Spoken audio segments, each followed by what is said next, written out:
ओह God, एक बार दिला दे।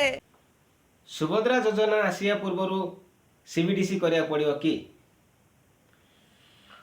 ना सुभद्रा योजना आसिला पर सीबीडीसी करबा? एही प्रश्न आपण मन मन रे निहाती उंकी मारथिबो। तेबे तेणु ए वीडियो रे आपण मानकू संपूर्ण इंफॉर्मेशन दिया जायछि।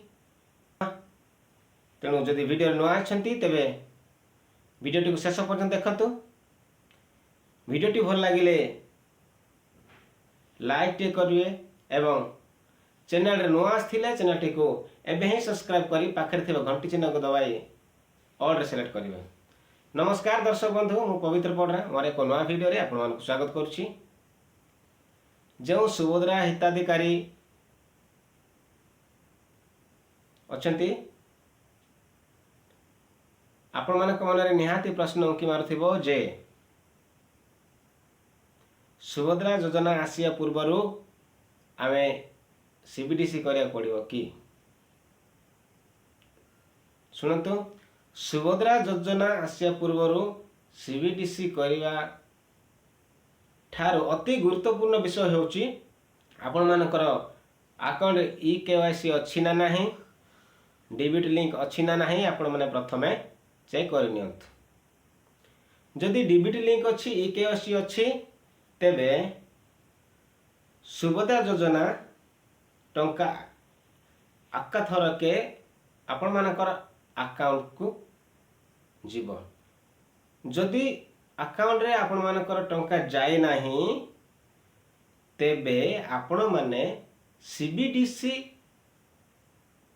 को एक्टिव करी बा सीबीडीसी अकाउंट खोली आपण माने सीबीडीसी रु वॉलेट चेक करिवे जे आपणकर सुभद्रा योजना आसीची कि नाही।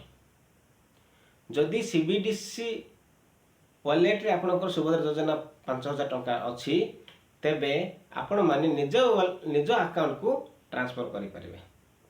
जदि आपण मानकर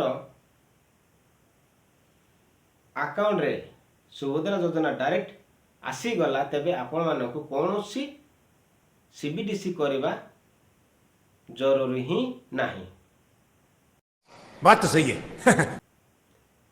जदि सुभद्रा योजना आसी नहीं तेबे आपण माने सीबीडीसी अकाउंट बा सीबीडीसी को आपण माने एक्टिव करी आपण माने निजर वॉलेट चेक करी नेबे। तो ये थिला आजिर मोर आपण मानक पई वार्ता।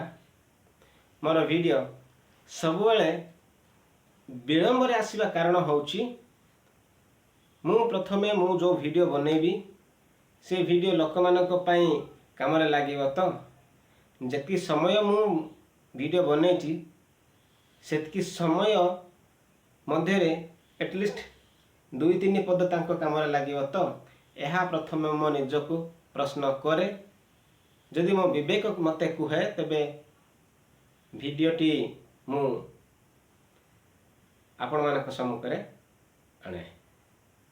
डेरी हेले सुधा आपण माने हम वीडियो को देखिछंती। जदि वीडियोटी भल लागिला तेबे लाइक टे करिवे एवं सब्सक्राइब करिवे।